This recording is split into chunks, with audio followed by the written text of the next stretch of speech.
When you look at a chessboard from the outside, what do you see? Silence. Pieces that do not speak. Two people with their heads bowed. But when you come a little closer, especially when you step into the game even once, you realize that there is far more there than silence. Because on that silent board, there is calculation as much as silence, and there is risk as much as patience.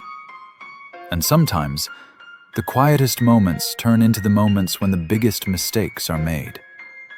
For someone watching from the outside, these are nothing but peace movements. But when a mistake is made, the player's heart rate can often rise above 150 beats per minute. So yes, chess is much more exciting than it seems. This game that millions of people play today, even though it may look like just a hobby to most, has a story that is much older than you think, and much more interesting. Come, let's go together about 1500 years back, to India, where the game was born. In those times, the name of this game was not chess. It was known as Chaturanga. In Sanskrit, this word means four-armed army. Even this tells us the following. From the very beginning, chess was not created for entertainment, but emerged as a war simulation. That is why the pieces on the board were not chosen at random. There were infantry, cavalry units, chariots, and elephants. Yes, you did not hear wrong. In those times, elephants were truly used in wars in India. So the army in real life was miniaturized, and a battlefield was carried onto 64 squares. One of the most famous stories told about chess appears right at this point. Maybe you have heard it before. But if you haven't, that's not a problem, because this story becomes a little more beautiful every time it is told. According to the story, there was a king in India who loved war far too much. You know, one of those who look around and say, "Could we start another war? The people are tired. The country is tired." But the king is still looking for new challenges. Unable to endure this any longer, the people go to a wise man named Sissa and ask him for help. "Please," they say, "stop our king's endless passion for war." Sissa asks for a little time. He thinks. He calculates. And one day, saying he has found the solution, he sets out toward the palace. When he appears before the king, he places the board in his hands on the table and begins to set up the pieces. And he turns to the king and says, "I have brought you a war, my king. But in this war, it will not be people. It will be thoughts that will fight." The king grows curious. He sits down opposite the wise man. After learning the rules, they begin to play the game. Once more, and once more. And then the king becomes fascinated with the game. To show his admiration, he turns to Sissa and says, "Ask of me whatever you wish." Sissa's request is quite simple. For each square on the chessboard, he asks for twice as much wheat as the previous one. 1 grain for the first square, 2 for the second, then 4, 8, 16, continuing in this way up to the 64th square. The king smiles. It is as if he says, "You could have asked for something better." He immediately says to his assistants, "Fulfill the wise man's request." But when the assistants begin to calculate, a picture emerges that no one can smile at. The total amount of wheat exceeds 18 quintillion grains.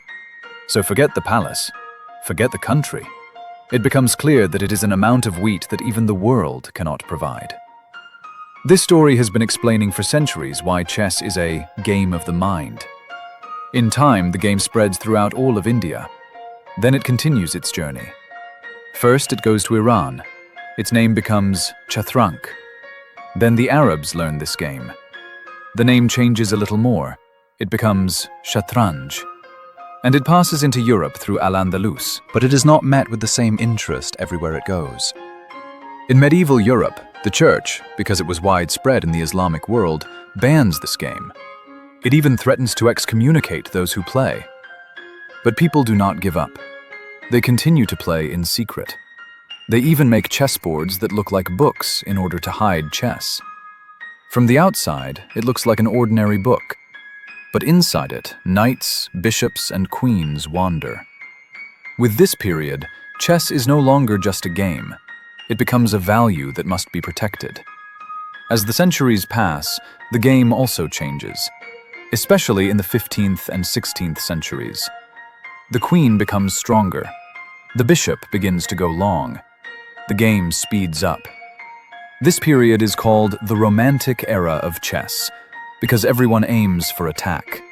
Sacrifices, bold moves, showy checkmates are at the forefront.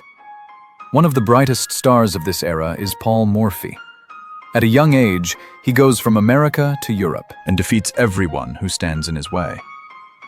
The game he played in an opera house in Paris against two opponents and won by sacrificing his queen is still remembered today as the opera game. He has no official world championship, but everyone knows this: he is the best of his era. That is why he is called the uncrowned king. When it comes to 1886, chess gains an official identity. The first world championship match is played. The winner? Wilhelm Steinitz. Then comes Lasker, then Capablanca, and of course, Alekhine. Then the Soviet Union steps onto the stage. Chess is no longer an individual pursuit. It is a sport that even states take seriously. Camps, analyses, systematic work, and a long Soviet era begins. Until 1972. The American chess genius Bobby Fischer and the legendary grandmaster Boris Spassky face each other. This is not just a match. This is the Cold War reflected on a chessboard. So much so that the whole world holds its breath and turns its eyes to this match. The winner of the historic match is Fischer. Then technology arrives. In 1996, Kasparov defeats Deep Blue, but in 1997, history is written. A world champion for the first time is defeated by a machine.